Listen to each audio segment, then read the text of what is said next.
That burn was so fantastic, I need a gallon of milk and a tub of chapstick. Coming in this bitch with rhyme swinging and double backflips. If you can't keep up or having fucking trouble, practice. Welcome to After the Burn. What's up, Rick James? How you doing, man? What's up, AK? We just finished the Limp Bizkit episode, okay? I'm pumped, okay? And if y'all didn't see the Limp Bizkit episode, go fucking watch the Limp Bizkit episode, because I'm still a little amped up about the motherfucking Limp Bizkit episode. And you know, I'm gonna just take the stage. I'm taking it today. I'm taking it. I'm gonna say this. I'm gonna say a bold statement, and I'm gonna talk about it for as long as I possibly can until the timer runs out. Limp Bizkit is my favoriteest band in the world, and they're the best goddamn band in the world, and I can't believe anyone can prove me wrong. I was just bumping them, right, throughout the day, because I had to get in the mood, okay, which I didn't need, because I'm always down for some Limp Bizkit. But, like, when you're in a cubicle, you know, rocking some Limp Bizkit, you got to be, like, kind of couthful. But you're like... Yeah, right, you wanted to get amped up. I'm with you. I'm all printing shit. Dead it off for the printer. Bitch, the printer. Bitch, you can get that scan. What the fuck, we're out of paper? You know, it can't, like, can't do it. But, like, it's kind of crazy. So, Limp Bizkit rolls on the set in my little teenage mind, right? And I'm like, whoa, I've never heard anything like this in my life. How did you feel when you first heard of Limp Bizkit? Boner. Right? Okay. So, I'm hearing all this stuff, right? absolute rock hard chub, okay, for the Limp Bizkit. But just being real with you, dog. But I went back and I listened to it today after, you know, like 20 years of musical learning knowledge, right? And yeah. I was blown away by some of the stuff I heard, right? Not only do you have like Fred Durst doing his thing, right? But you hear like there's like solid influences of like different bands that came through. I mean, like I definitely heard Deftones, fucking Red Hot Chili Peppers, fucking when he was doing some of his raps on $3 Bill, he sounded like fucking Method Man. So like Wu-Tang influences right in there. And it blew my mind in that little thing, because it's like, in that sense, I had never heard of Limp Bizkit. I'd never really messed around with Deftones. I didn't know a goddamn thing about fucking Wu-Tang, right? None of that, okay? Yeah. So at me as this dude, this little kid, I hear all this shit, and it blows my fucking mind. And I will have to say, till this day, I'm 35 years old, probably been listening for 20 years. That is still the best fucking mosh pit music I've ever heard in my life, just because of the way that they did the breaks. Yeah. You know? Because like people aren't gonna agree with you on the best band ever, but I'm with you. Okay. I guess the best band. I don't give a fuck. I don't give a fuck about the Tools and whatever Nirvanas or whoever you want to put there. The Beatles. I don't give a fuck. Yeah. Right. I like music that's more like that, more like Limp Bizkit. You know, like. And that's actually another thing that I heard in there. A lot of the bassier lines were very Tool-esque, right? And that's another thing that blows my mind about that band, right? They took all these different bands, right? Different inspirations and weird shit. And they made it, like they took, like when's the last time you would imagine hearing like a Red Hot Chili Peppers song, right? Have some similar influence to Tool and Deftones in the mix, and it sounded good and it didn't sound like a weird jazz song, right? They took all that shit, those weird different things, and then they smushed it into something, and it's fucking awesome. To this day, it's still fucking awesome. I mean, even $3, it's fucking like mind blowing. Like, I mean, I feel like people can go back, listen to the Red Hot Chili Peppers, right? And like they had a sound. They were like, that's, I feel like the Tools and the Nirvanas and the Red Hot Chili Peppers, they all had this specific sound that was just new, like just them. So like, you know, It's like they could have been in the middle of like a little island, and they made their band, and that's the thing that they were doing, right? But Limp Bizkit was like, Limp Bizkit's like America. I'm just going to say it. They took all these different things, right? They brought it in, right? I thought you were going to say racist. No. I mean... No, let's keep going. Wow. No. Let's move past it. They took all these different influences, things that could have sounded really shitty together, right? I mean, like, I just can't think of, like, how did their band sessions go, right? You go in there, and, like, DJ Lethal's dicking around on the turntables, right? And then, like... the drummer guy just like, Wes is playing his guitar over in the corner. Like, how did you get that shit to merge? Like, what the fuck were you doing? Like, how did that even work? And the heavy dose of hip hop too. Like, speaking of that, do you think maybe Linkin Park was inspired a little bit by Limp Bizkit? Oh, 100%. 100%. Because they had some of the same things in there, like well, the turntable they were did, different, right? Like, but yeah, but like if you take like I would say some of the heavier Linkin Park songs, right? And if you just kind of, let's say that you got an angry rapper in there, it could be very, very close. And that's another thing that I find crazy about Limp Bizkit, right? I can't think of another band at all that has a similar sound or even comes close to Limp Bizkit, okay? I've heard Korn clones all over the place, right? Which, another thing, a couple on $3 Bill, a couple songs on there, like there's even hints of Korn inside of Limp Bizkit. It's fucking nuts. And they took those pieces and they made their own unique shit, and it sounded good. But like, if that was, weren't they real tight with Korn? I think, yeah. But well, I mean, he even references him in the $3 Bill album, in the Indigo Flow. He's like, yeah, I mean, like, there's like I'm pretty sure there's probably some influence of Sugar Ray because he mentions them too. But I didn't really bump Sugar Ray, so I really don't know. But no one did but my sister. That's it. I just, to me, like, I hear that, I hear it today, and I can't think of another band that even touches what they did. Okay, like fuck it, even like their weird shit that was like the Unquestionable Truth, whatever. That was some weird shit that kind of like that. It did their same thing where they were doing their deal, but they grabbed a little bit of what I would consider like Rage Against the Machine kind of a vibe, but they took it and they made it their own. Like, again, like it's just fucking nuts. And Limp Bizkit blew up at the perfect time too. I feel like maybe 99, 2000, 2001. But when you had Kid Rock, you had Eminem, Dr. Dre, Limp Bizkit was in there. Like, so even though I heard a little bit of like $3 Bill, y'all, when I finally heard that, then all of a sudden it was like they blew up. Yeah. Yeah, like I think I probably bumped $3 Bill maybe for like, I was so behind it, I guess, in the times where I don't know the release. I heard like $3 Bill and I thought it was cool. I bumped Faith a little bit, and all of a sudden it was like Significant Other, and then Fuck You. Like that shit was nuts. And I could be wrong too, but I feel like they went down a little bit with Chocolate Starfish as far as in the media. Yeah. But in my mind, I like Chocolate Starfish more than Significant Other. I really like Significant Other. Absolutely. I mean, so like right now, for me, it's a hard balance. I think it goes probably Chocolate Starfish, $3 Bill, Significant Other. And I used to love Significant Other. But I go back to $3 Bill, I'm hearing songs like Counterfeit, like, dude, fucking cool, man. Like, I can't imagine, like, you're coming in an age of music, if I do believe, you're hearing stuff like fucking like Alice in Chains. Is that when he wanted a Pepsi? Just one Pepsi? You're all counterfeit. Yeah. No, that's a different song. I think it's a different one. Yeah, there's Counterfeit. But different one. Oh, one was Pepsi. Yep. No, that one's he's grumpy about money. There's a money thing. Yeah. Because he's talking about a bitch or whatever, trying to live in his castle. Anyway, yes. I don't know the name off the top, man. Never been that guy. Yeah. But yeah, no. Fucking that album is so good, and I can't imagine going into like during that time frame when there's like Alice in Chains and whatever that kind of shit is. It was kind of like on like the, I don't think it was like the,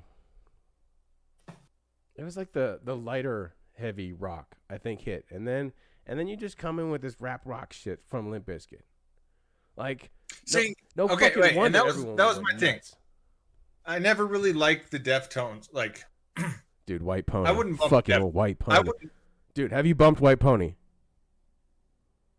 Yeah, but like that wasn't my go-to. Yeah. That type of music wasn't my go-to. Tool wasn't my go-to. Limp Bizkit had that extra, I don't know, that extra hip hop or whatever that I was way more into. You know, I don't know if it was like growing up. I heard Green Day, Soundgarden, Offspring, whatever. But as soon as I heard Eminem, I was like a magnet, Yeah. Like, this is cool, but this is cooler. I don't know.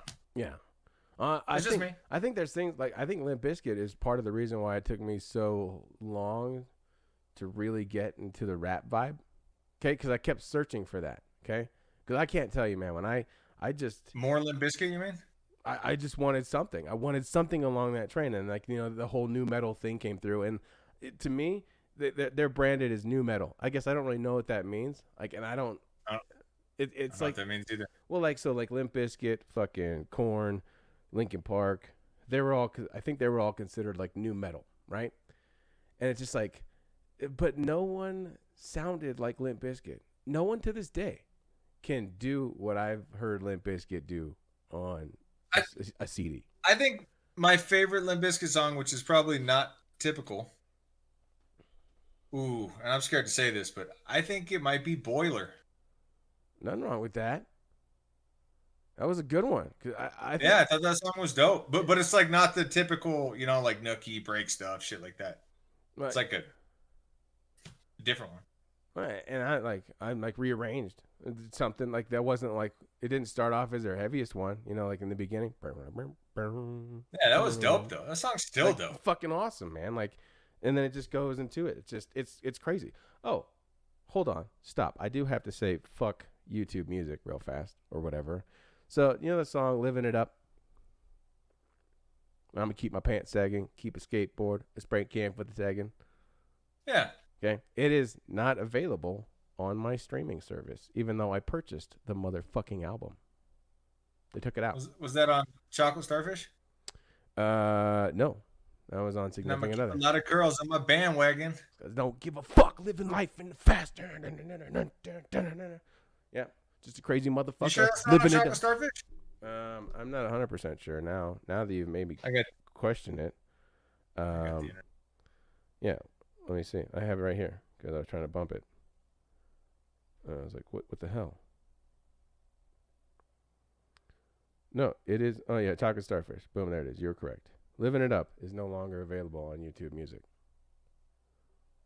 Well, okay, let me just ask a stupid question. Who the fuck uses YouTube Music?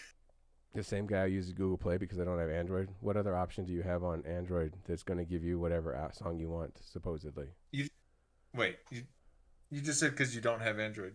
Or Is that all you have with They Android? don't have iTunes. So when I look at what I have, I mean, potentially I could pay for Spotify, but then But Google Play doesn't cover it? Google Play turned into YouTube Music. Ah. So the my catalog, bad. the catalog that I had on Google Play, all of my albums that I was an idiot and said, I'll just use them digitally, no problems.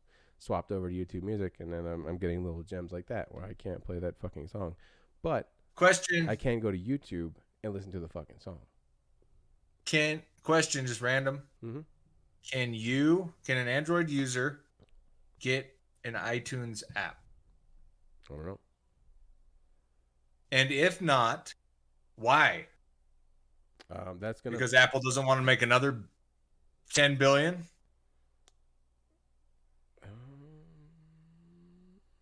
Just a thought. Crazy. I don't know. Let's go to iTunes. iTunes for Android. I have an iTunes for Android. I have Apple Music, but I don't know if I trust it. And it's got a shit rating. Is it called Apple Music on iTunes? I don't even use iTunes. Yeah, it's just Apple Music. Is it like a red icon? Yeah, with a white note. Yeah. So for whatever reason, I would never download this on my Android phone due to the fact that there's 400,000 downloads and it doesn't even break 3 stars, which tells me that it doesn't work. Which is whatever. That's interesting though. Well, and so part of me wonders if it like someone got all, butthurt because Ben Stiller is mentioned in that song, Christina Aguilera is mentioned in that song. Are we still talking about Fastlane? Yeah, or Living It Up. Oh, yeah, yeah. So I don't know if that's why it got taken off. I don't know, but it's bullshit. Is it called Living It Up or Fastlane? It's called Living It Up. Are you sure? I'm looking at it right now. Living It Up. Because I just searched Fastlane and I found it on I think they have it the web.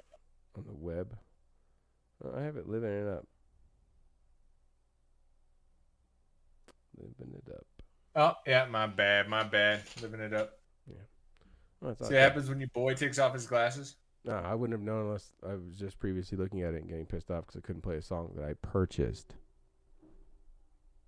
That I obviously have the shit for. But whatever. I remember a little bit around the Limp Bizkit phase. There was shit like Incubus, maybe Papa Roach. You remember that? Dude, Remember that era? fucking Infest, man. Still a good one. Have you bumped Infest lately? No, but I remember that song was dope. Yeah. I wasn't really into the rest of Papa Roach, but that song was dope. I like that whole album. That whole album, the first one, I thought was good. And then it just fucking took a shit. Wasn't the album called Infest? Yeah. But the song was also Infest. But like that whole album, yeah. That's a good album. The rest of them, meh. Yeah. Well, they got their money. Well, no, they got lots of money. I know people who Then you fall off. who still like Papa Roach, like to this day. Like I saw them in concert a couple years back because they did a big arena tour. Like, yeah, Are they still big? yeah, well, Pause. yeah. I mean, like not like probably, late '90s big, whatever. But they're still like it's still sell out arena. So Ew, they're like a butt rock band now. Damn, we're old, dog. well, dude, I mean, think about it. Limp Bizkit, fucking Freddie D, is 50. You saw the picture. I know. I saw that picture Brandon sent. I was like, Jesus Christ. But I'm so happy for that when I dude. thought about it, last time we saw him in concert, Yeah. he looked older, and that was maybe 10 years ago, Yeah. 15 years ago. Yeah, it's probably when I got that hoodie. Hey, random fact about that hoodie. I think that's only been worn 3 times. Couldn't wear the white hoodie, dude. Black one? Oh, yeah. Wore that shit to death. Still wear it. I fucking love Limp Bizkit, okay? Wow. My time is up. I believe Limp Bizkit is the best band in the universe. With the ability There it to is. take what you got You heard it here and make it great. first. Heard it first. Heard it first. Spicy Freestyles. This is the Afterburn. You've just been burned. You gonna make me find my quote? Yep. I'm gonna wait. Oh, don't worry. I just keep it right here Just waiting. in case we have the afterburn. Just waiting. If actions speak louder than words, don't let your passion mask your work. My voice is louder than yours. See, I got bars buried deep. Dog, I just need a beat. Oh yeah? You need a beat? And then I just be spitting the bars. You need a beat? Yeah. Do it. You just been burned. Yeah. Yeah. I totally got to do this rock style, okay? Yeah, absolutely. It's going to be weird, but here we go. One take. If your actions speak louder than words, don't let your passion mask your work. My voice is louder than yours. You just been burned. You've just been burned. Mouth this bitch. I straight went with a Chester. Yeah. Nice. That's what I was going for. Nailed it. All All right. right, deuces. Out. That burn was so fantastic, I need a gallon of milk and a tub of chapstick. Coming in this bitch with rhyme swinging and double backflips. If you can't keep up or having fucking trouble, practice. Welcome to After the Burn, AK his mastered his turn, but now you bastards will learn. We plaster in the content and we fucking captured it firm. Compelling or disastrous, you'll kinda have to return. Plaster in the content and we fucking captured it firm. Compelling or disastrous, you'll kinda have to return.